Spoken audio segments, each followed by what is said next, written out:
नमस्कार और हमारी आज की विशेष चर्चा में आपका स्वागत है। आज हम भारत सरकार के एक बेहद अहम तकनीकी कदम राष्ट्रीय ब्लॉकचेन ढांचे यानी नेशनल ब्लॉकचेन फ्रेमवर्क पर गहराई से बात करेंगे।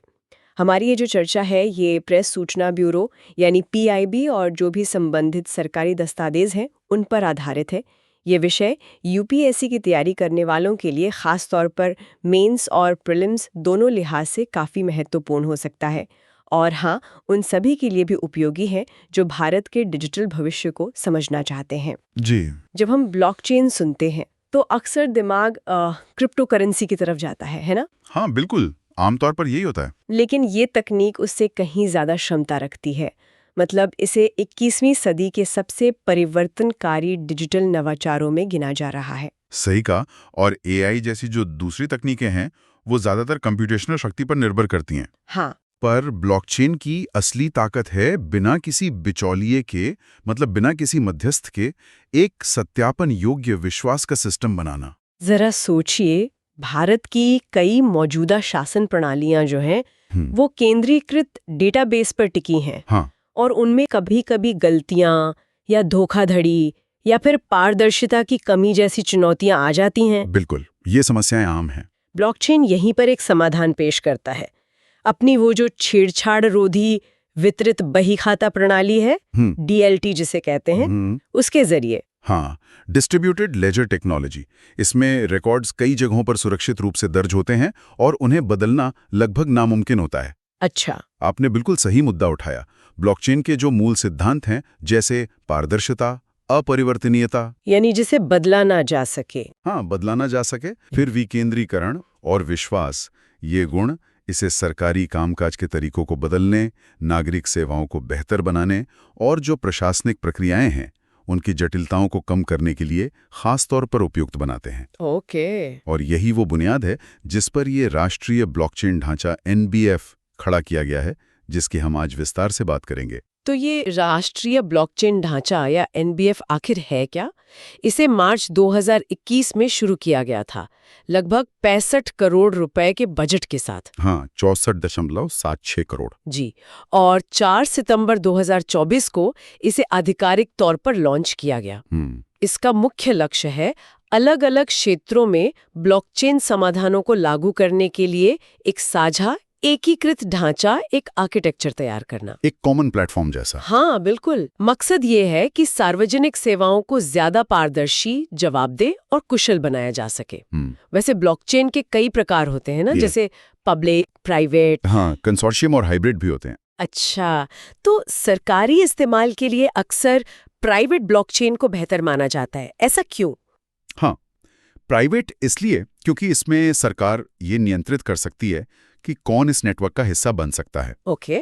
और जो संवेदनशील डेटा है उसे गोपनीय रखा जा सकता है। ये सरकारी कामकाज की सुरक्षा के लिए बहुत जरूरी है।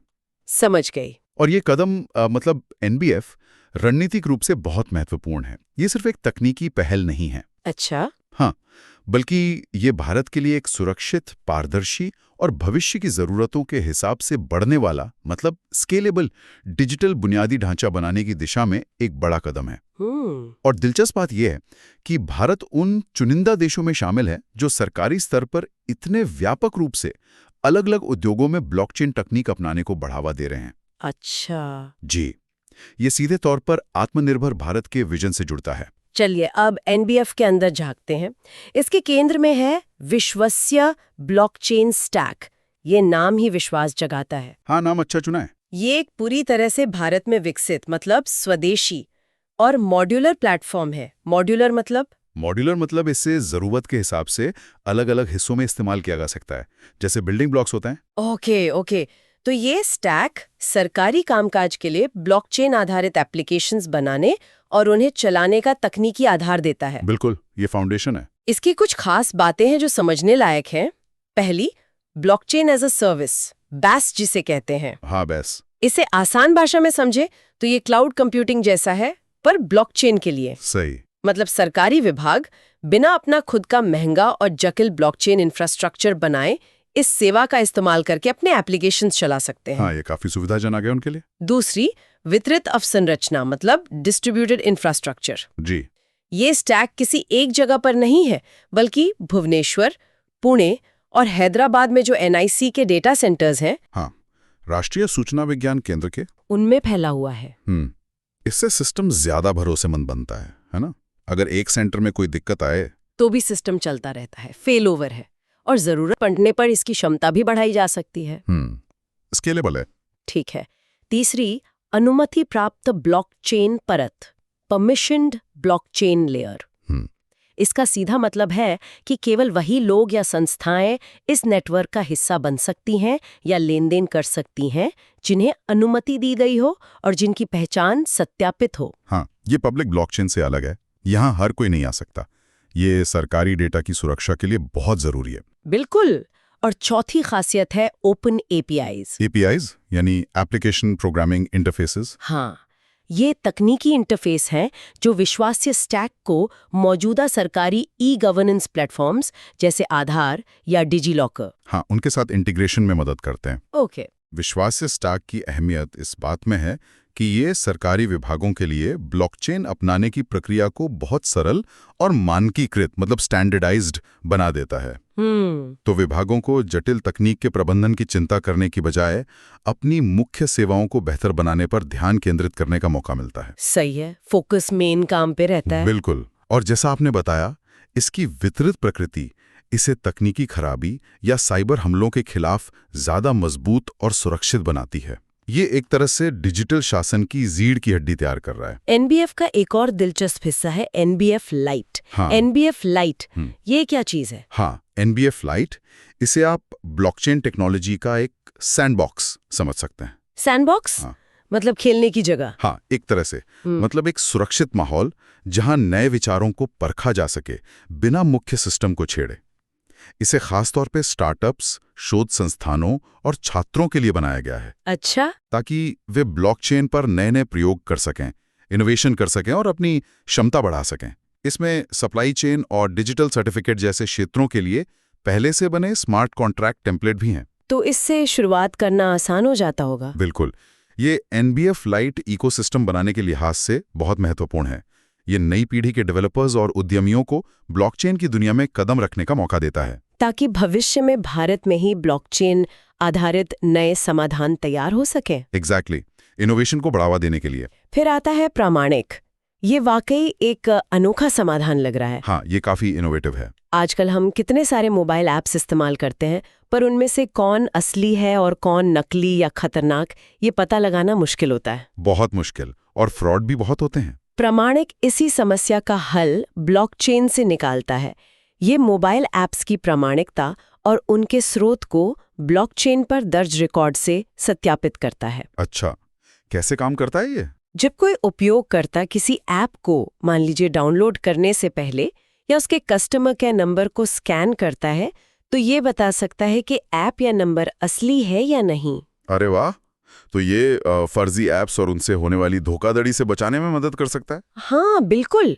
खासकर बैंकिंग या सरकारी ऐप्स के मामले में ये बहुत उपयोगी हो सकता है। जी। और अंत में एक और कंपोनेंट है राष्ट्रीय ब्लॉकचेन पोर्टल। हाँ, नेशनल ब्लॉकचेन पोर्टल। ये एक तरह का सूचना केंद्र है। ये शासन और उद्योग में ब्लॉकचेन अपनाने के लिए भारत की जो रणनीति है, जो दिशा निर्देश हैं और जो प्रगति हो रही है, उसकी सारी जानकारी एक जगह देता है। हाँ, ये विभिन्न हितधारकों के बीच समन्वय और ज्ञान साझा करने का काम करता है। ठीक है, तो ये NBF के मुख्य हिस्से हो गए। हाँ, तो हमने NBF के ढांचे और उसके हिस्सों को समझा। अब ये देखते हैं कि ये तकनीक असल में जमीन पर क्या बदलाव ला रही है, खासकर शासन, आपूर्ति श्रृंखला और न्याय व्यवस्था में। जी, ये देखना जरूरी है कि इसका असर क्या हो रहा है। सबसे बड़ा और शायद सबसे ज्यादा असरदार उदाहरण है प्रमाण पत्र और दस्तावेज श्रृंखला, सर्टिफिकेट एंड डॉक्यूमेंट चेन। दस्तावेजों वाला मामला। हाँ, हम सब जानते हैं कि फर्जी दस्तावेज बनाना या दस्तावेजों के सत्यापन में देरी कितनी बड़ी समस्या है। बहुत बड़ी। आम आदमी बहुत परेशान होता है इससे। इसी चुनौती से निपटने के लिए NIC ने ब्लॉकचेन का इस्तेमाल करके दस्तावेजों को सुरक्षित रखने और उन्हें आसानी से सत्यापित करने का सिस्टम बनाया है। अच्छा। जैसे CBSE के लाखों छात्रों के शैक्षणिक दस्तावेज अब ब्लॉकचेन पर हैं। ओह, तो मतलब मार्कशीट, सर्टिफिकेट वगैरह। हाँ, इससे उनकी प्रामाणिकता सुनिश्चित करना बहुत आसान हो गया है। कोई भी वेरीफायर जैसे यूनिवर्सिटी या एम्प्लॉयर उसे तुरंत चेक कर सकता है। ये तो बहुत बढ़िया है। इसी तरह जाति प्रमाण पत्र, आय प्रमाण पत्र, राशन कार्ड, ड्राइविंग लाइसेंस जैसे कई अहम सरकारी दस्तावेजों के लिए दस्तावेज श्रृंखला एक मानक मंच बन रहा है। एक कॉमन प्लेटफॉर्म सभी तरह के सरकारी दस्तावेजों के लिए। हाँ, और आंकड़े देखिए, 21 अक्टूबर ट्रेंड 25 तक इस प्लेटफॉर्म के जरिए 34 करोड़ से ज्यादा दस्तावेज सत्यापित किए जा चुके हैं। 34 करोड़, यह तो बहुत बड़ा आंकड़ा है। हाँ, ये संख्या अपने आप में इस पहल के पैमाने को दर्शाती है। इसमें से 48,000 से ज्यादा दस्तावेज श्रृंखला के हैं। ये शासन सुधार का एक बेहतरीन उदाहरण है। इससे न सिर्फ दस्तावेजों की जालसाजी रुकेगी, बल्कि नागरिकों के लिए सरकारी सेवाओं का लाभ उठाना भी तेज और आसान होगा। हाँ, सोचिए, बार-बार दस्तावेज जमा करने या उनके सत्यापन के लिए दफ्तरों के चक्कर काटने की जरूरत कितनी कम हो जाएगी। बिल्कुल। यूपीएससी की तैयारी करने वालों के लिए ये ई-गवर्नेंस के अनुप्रयोगों पर लिखने के लिए एक शानदार केस स्टडी है। ये दिखाता है कि तकनीक कैसे ईज ऑफ लिविंग को सीधे तौर पर प्रभावित कर सकती है। अब बात करते हैं सामान की आवाजाही के, यानी लॉजिस्टिक्स की। यहाँ ब्लॉकचेन लॉजिस्टिक्स चेन के रूप में सामने आता है। अच्छा, सप्लाई चेन मैनेजमेंट में। हाँ, ये कई अलग-अलग हितधारकों जैसे निर्माता, ट्रांसपोर्टर, वितरक के बीच माल या संसाधनों की आवाजाही को ट्रैक करने के लिए एक सुरक्षित और पारदर्शी मंच देता है। कर्नाटक की औषध प्रणाली इसका एक सटीक उदाहरण है। औषधा दवाओं से जुड़ा है। जी, इसमें दवाओं की पूरी सप्लाई चेन फैक्ट्री से निकलने से लेकर मरीज तक पहुंचने तक ब्लॉकचेन पर ट्रैक की जाती है। ओह, तो मतलब नकली दवाओं को रोकना इसका मकसद होगा? हाँ, बिल्कुल। इसका सीधा फायदा ये है कि नकली दवाओं के बाजार में आने की गुंजाइश बहुत कम हो जाती है। और कैसे? मतलब मरीज कैसे चेक कर सकता है? मरीज या अस्पताल खुद दवा के बैच नंबर से उसकी पूरी जानकारी, जैसे निर्माता कौन है, एक्सपायरी डेट क्या है, क्या ये असली है, सत्यापित कर सकते हैं। अरे वाह, ये तो कमाल है। ये न सिर्फ सार्वजनिक स्वास्थ्य के लिए महत्वपूर्ण है, बल्कि दवा कंपनियों के लिए भी अपनी ब्रांड प्रतिष्ठा बनाए रखने में मददगार है। ये पूरी सप्लाई चेन में एक अभूतपूर्व पारदर्शिता लाता है। और न्याय व्यवस्था, क्या ब्लॉकचेन वहां भी कोई भूमिका निभा सकता है? ये एक दिलचस्प सवाल है। क्या हो रहा है इस क्षेत्र में? बिल्कुल। न्यायपालिका श्रृंखला यानी जुडिशरी चेन इसी दिशा में एक कदम है। अच्छा। ये न्यायिक डेटा और दस्तावेजों जैसे अदालती आदेश, नोटिस, समन का एक सुरक्षित, अपरिवर्तनीय, मतलब जिसे बदला न जा सके, और टाइम स्टैम्प्ड रिकॉर्ड तैयार करती है। टाइम स्टैंपिंग जरूरी है। हाँ, इससे पारदर्शिता बढ़ती है और रिकॉर्ड्स के साथ छेड़छाड़ की संभावना खत्म हो जाती है। ये नोटिस और समन जैसे दस्तावेजों की इलेक्ट्रॉनिक डिलीवरी को भी सुगम बनाता है, जिससे प्रक्रिया में तेजी आती है। अच्छा, इसके आंकड़े भी हैं? हाँ, बताया गया है कि 21 अक्टूबर 2025 तक करीब 665 न्यायिक दस्तावेज इस पर सत्यापित किए गए हैं। अभी शायद शुरुआती चरण में है ये। लग रहा है, पर क्षमता तो है इसमें। इसी से जुड़ा है अंतर संचालनीय आपराधिक न्याय प्रणाली, inter operable criminal justice system, ICJS। ICJS, हाँ, इसके बारे में सुना है। ये तो बहुत महत्वाकांक्षी परियोजना है। जी, ये पुलिस, फोरेंसिक लैब, अभियोजन पक्ष, अदालतें और जेल यानी पूरे आपराधिक न्याय सिस्टम के विभिन्न स्तंभों को एक साथ जोड़ती है। और ब्लॉकचेन यहाँ क्या कर रहा है? ब्लॉकचेन का इस्तेमाल यहाँ डेटा की सुरक्षा और प्रामाणिकता सुनिश्चित करने के लिए किया जा रहा है। इसके 39,000 से ज्यादा दस्तावेज ब्लॉकचेन पर सत्यापित हैं। ओह, तो मतलब विभिन्न एजेंसियों के बीच सही और सत्यापित जानकारी का आदान प्रदान बेहतर होगा इससे। हाँ, बिल्कुल। ICJS में ब्लॉकचेन का एकीकरण न्याय प्रक्रिया में एक बड़ा बदलाव ला सकता है। जब सभी संबंधित विभागों के पास एक ही सत्यापित जानकारी का स्रोत होगा, तो जांच में तेजी आएगी, गलतियों की गुंजाइश कम होगी और पूरी प्रक्रिया ज्यादा कुशल बनेगी। हाँ, ये रूल ऑफ लॉ को मजबूत करने की दिशा में एक महत्वपूर्ण तकनीकी कदम है। बिल्कुल। और संपत्ति के मामलों में पारदर्शिता लाने और विवादों को कम करने के लिए है संपत्ति श्रृंखला, प्रॉपर्टी चेन। अच्छा, जमीन जायदाद के रिकॉर्ड्स, भारत में यह तो बहुत बड़ी समस्या है। हाँ, जमीन से जुड़े विवाद बहुत आम है। ये पहल सुनिश्चित करती है कि हर संपत्ति का लेन देन ब्लॉकचेन पर सुरक्षित रूप से दर्ज हो। तो इससे क्या फायदा होगा? इससे संभावित खरीदार आसानी से संपत्ति के मालिकाना हक उस पर कोई देनदारी तो नहीं है, लोन वगैरह, इन सब बातों को सत्यापित कर सकते हैं। तो पारदर्शिता बढ़ेगी। हाँ, और उम्मीद है कि इससे भविष्य में जमीन से जुड़े मुकदमों में कमी आएगी। इसके भी आंकड़े हैं। हाँ, आंकड़ों के अनुसार 21 अक्टूबर 2025 तक 34 करोड़ से ज्यादा संपत्ति दस्तावेज भी इस प्रणाली के तहत सत्यापित किए जा चुके हैं।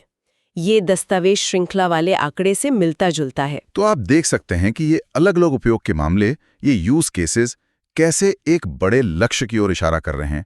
शासन में पारदर्शिता लाना, प्रक्रियाओं को कुशल बनाना, नागरिकों और सरकार के बीच विश्वास को मजबूत करना। हाँ, ये सब मिलकर ईज ऑफ लिविंग और गुड गवर्नेंस के लक्ष्यों को हासिल करने में मदद करते हैं। बिल्कुल, और यूपीएससी मेंस के उत्तरों में इन उदाहरणों का उल्लेख करना ई गवर्नेंस पर समझ को दिखाता है। लेकिन सिर्फ अच्छी तकनीक बना देना ही काफी नहीं होता है ना? नहीं, बिल्कुल नहीं।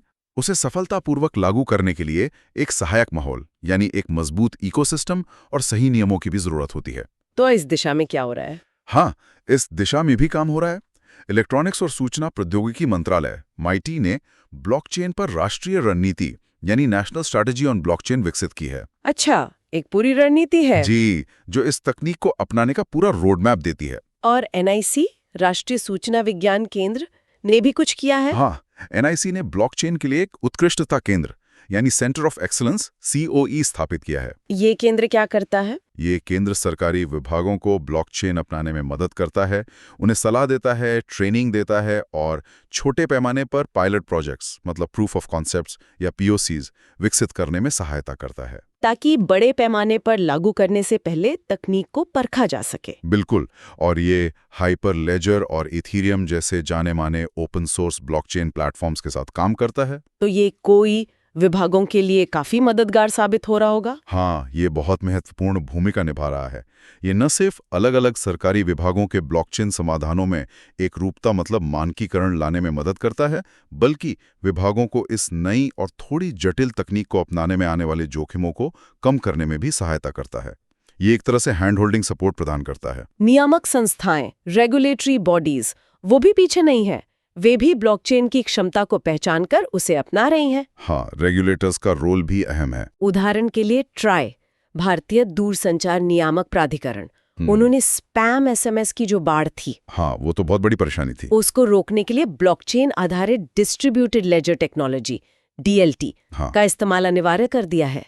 अच्छा, तो अब ये DLT पे चलता है? हाँ, अब सभी कंपनियों और टेलीमार्केटर्स को अपने प्रमोशनल SMS भेजने के लिए इस DLT प्लेटफॉर्म पर रजिस्टर होना पड़ता है और उनके मैसेज का रिकॉर्ड ब्लॉकचेन पर दर्ज होता है। तो इससे स्पैम भेजने वालों की पहचान करना और उन्हें रोकना आसान हो गया होगा? हाँ, काफी हद तक। ये RBI, SEBI, NIC और CDAC जैसी संस्थाओं के सहयोग से लागू किया गया और इसमें लाखों संस्थाएं जुड़ी हैं। ये एक बड़ा कदम है। भारतीय रिजर्व बैंक RBI भी ब्लॉकचेन की संभावनाओं को तलाश रहा है। हाँ, डिजिटल रुपए की बात चल रही थी। जी, RBI का डिजिटल रुपया ई-रुपए पायलट प्रोजेक्ट जो दिसंबर 2022 में शुरू हुआ, इसी का एक उदाहरण है। ये दिखाता है कि कैसे ब्लॉकचेन वित्तीय प्रणाली में तत्काल ट्रैक करने योग्य और पारदर्शी भुगतान को संभव बना सकता है। Central bank digital currency CBDC। हाँ, एक और उदाहरण है NSDL का, national securities depository limited. NSDL वो क्या कर रहे हैं? NSDL ने डिबेंचर वाचा मॉनिटरिंग मतलब डिबेंचर कवेनेंट मॉनिटरिंग के लिए DLT आधारित ब्लॉकचेन प्लेटफॉर्म शुरू किया है। डिबेंचर वाचा निगरानी, ये क्या होता है? आसान शब्दों में कहें तो जब कंपनियां डिबेंचर जारी करती हैं तो कुछ शर्तें होती हैं, कवेनेंट्स, जिनका उन्हें पालन करना होता है। ये प्लेटफॉर्म उन शर्तों और संबंधित संपत्तियों के रिकॉर्ड को ब्लॉकचेन पर सुरक्षित रखता है। अच्छा, तो इससे निवेशकों का भरोसा बढ़ता होगा कि कंपनियां शर्तों का पालन कर रही हैं या नहीं। हाँ, बिल्कुल, पारदर्शिता आती है। ये सभी नियामक पहले दिखाती हैं कि ब्लॉकचेन अब केवल एक प्रायोगिक तकनीक नहीं रह गई है, बल्कि इसे भारत की मुख्यधारा की वित्तीय और नियामक प्रणालियों में सक्रिय रूप से एकीकृत किया जा रहा है। ये न केवल सिस्टम की दक्षता और सुरक्षा बढ़ा रहा है, बल्कि नियामकीय अनुपालन को भी सुनिश्चित कर रहा है। और इससे इस तकनीक को व्यापक रूप से अपनाने का रास्ता खुल रहा है। जी बिल्कुल। और जाहिर है कोई भी नई तकनीक तभी सफल हो सकती है जब उसे चलाने और विकसित करने वाले कुशल लोग हों। हाँ, स्किल्ड मैन पावर बहुत जरूरी है। ब्लॉकचेन जैसी उभरती हुई तकनीक के लिए ये बात और भी ज्यादा लागू होती है।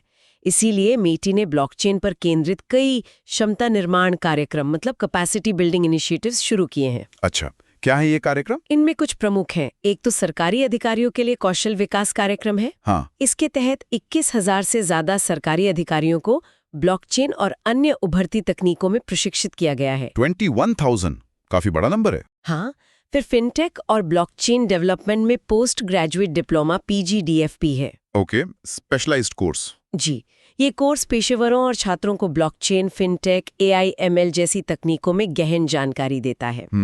CDAC का एक ऑनलाइन कोर्स है ब्लेंड। ये खास तौर पर इंजीनियरिंग छात्रों और शुरुआती करियर वाले पेशेवरों के लिए है। ठीक है। और एक बड़ा कार्यक्रम है फ्यूचर स्किल्स प्राइम। ये ब्लॉकचेन समेत 10 प्रमुख उभरती प्रौद्योगिकियों में डिजिटल कौशल विकसित करने पर ध्यान केंद्रित कर रहा है। अच्छा, तो मतलब ओवरऑल डिजिटल स्किल्स बढ़ाने पर जोर है। हाँ, ताकि भारत का वर्कफोर्स भविष्य के लिए तैयार हो सके। ये क्षमता निर्माण की कोशिशें बेहद जरूरी हैं। ये भारत को सिर्फ तकनीक का उपभोक्ता नहीं, बल्कि उसका निर्माता और नव प्रवर्तक मतलब इनोवेटर बनाने में मदद करेंगी। एक कुशल कार्यबल तैयार करना आत्मनिर्भर भारत के लक्ष्य के लिए और देश में एक मजबूत इनोवेशन इकोसिस्टम बनाने के लिए अनिवार्य है। इससे भारत वैश्विक तकनीकी परिदृश्य में एक महत्वपूर्ण खिलाड़ी बन सकता है। तो आगे क्या? भविष्य में ब्लॉकचेन का इस्तेमाल कहाँ-कहाँ हो सकता है, इस पर भी विचार चल रहा होगा। हाँ, बिल्कुल। संभावनाएं तो बहुत हैं। सार्वजनिक सेवाओं को और बेहतर बनाने के लिए कई क्षेत्रों में ब्लॉकचेन के उपयोग की संभावनाएं तनाशी जा रही हैं। जैसे कि इनमें शामिल है भूमि रिकॉर्ड को पूरी तरह सुरक्षित और पारदर्शी बनाना, शायद प्रॉपर्टी चेन का अगला कदम। हाँ, लैंड रिकॉर्ड्स में बहुत स्कोप है। ब्लड बैंकों के लिए दान किए गए खून को ट्रैक करने की प्रणाली विकसित करना। अच्छा, ब्लड सप्लाई चेन के लिए? हाँ, GST चेन के जरिए टैक्स कलेक्शन की रियल टाइम निगरानी करना। टैक्स इवेजन रोकने में मदद मिल सकती है। और सार्वजनिक वितरण प्रणाली PDS में अनाज या अन्य वस्तुओं की सप्लाई चेन को सुरक्षित बनाना ताकि लीकेज रोकी जा सके। PDS में तो पारदर्शिता की बहुत जरूरत है। जी, इन भविष्य के अनुप्रयोगों में निश्चित रूप से अपार संभावनाएं हैं, लेकिन जैसे जैसे ब्लॉकचेन का इस्तेमाल बढ़ेगा, कुछ चुनौतियां भी सामने आएंगी जिन पर ध्यान देना होगा। हाँ, चुनौतियां तो हर नई तकनीक के साथ आती हैं। क्या लगता है आपको मुख्य चुनौतियां क्या होंगी? देखिए, एक तो है स्केलेबिलिटी का सवाल। क्या ये सिस्टम बहुत बड़े पैमाने पर मतलब लाखों करोड़ों ट्रांजैक्शंस के साथ कुशलता से काम कर पाएंगे? परफॉर्मेंस का इश्यू। दूसरा, इंटर ऑपरेबिलिटी।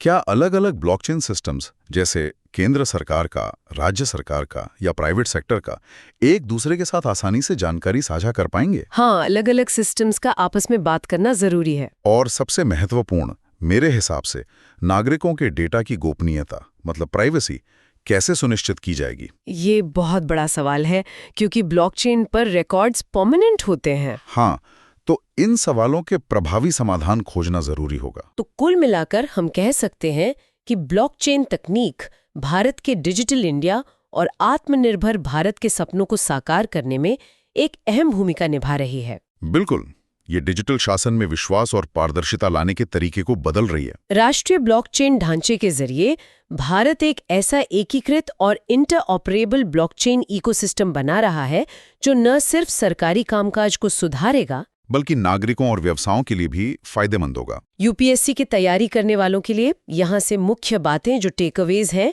वो ये है: शासन सुधार में ब्लॉकचेन की भूमिका को समझना, पारदर्शिता और दक्षता बढ़ाने के लिए इसके अलग अलग अनुप्रयोग जैसे दस्तावेज श्रृंखला, संपत्ति श्रृंखला, न्यायपालिका श्रृंखला, लॉजिस्टिक्स चेन के बारे में जानना, और ये समझना कि ये कैसे डिजिटल इंडिया और आत्मनिर्भर भारत जैसे बड़े लक्ष्यों से जुड़ा है। हाँ, ये बिंदु मेंस परीक्षा के उत्तरों को निश्चित रूप से समृद्ध करेंगे। बिल्कुल। तो ये थी भारत के राष्ट्रीय ब्लॉकचेन ढांचे पर हमारी आज की गहन चर्चा। उम्मीद है कि PIB और सरकारी स्रोतों पर आधारित ये विश्लेषण सभी श्रोताओं, खासकर UPSC उम्मीदवारों के लिए उपयोगी साबित हुआ होगा। चलते चलते एक विचार छोड़ जाता हूँ। जी जरूर। ब्लॉकचेन महज एक तकनीक नहीं है, ये शासन, व्यापार और हमारे आपसी विश्वास के पूरे प्रतिमान, पूरे पैराडाइम को बदलने की क्षमता रखती है। जैसे जैसे ये तकनीक और विकसित होगी और हमारे जीवन का हिस्सा बनेगी, एक बड़ा सवाल हमारे सामने खड़ा होगा: इन शक्तिशाली, अपरिवर्तनीय मतलब इम्यूटेबल सिस्टम का इस्तेमाल करते हुए हम नागरिकों की निजता, उनकी प्राइवेसी और उनके डेटा पर उनके अधिकार यानी डेटा सॉवरेनिटी को कैसे सुनिश्चित करेंगे? ये वाकई एक बड़ा नैतिक और कानूनी सवाल है। हाँ, इसके लिए कौन से नैतिक और कानूनी सुरक्षा उपाय सबसे जरूरी होंगे, ये एक ऐसा सवाल है जिसका जवाब हमें समाज के तौर पर मिलकर खोजना होगा। बहुत ही महत्वपूर्ण सवाल उठाया आपने। इस चर्चा पर आपके क्या विचार हैं? क्या आप ब्लॉकचेन के किसी और दिलचस्प उपयोग के बारे में जानते हैं? नीचे टिप्पणी अनुभाग में जरूर साझा करें। हाँ, हमें भी जानने में रुचि होगी।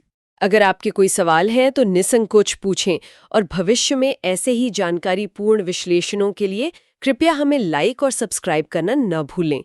अगली बार फिर मिलेंगे। अलविदा। अलविदा।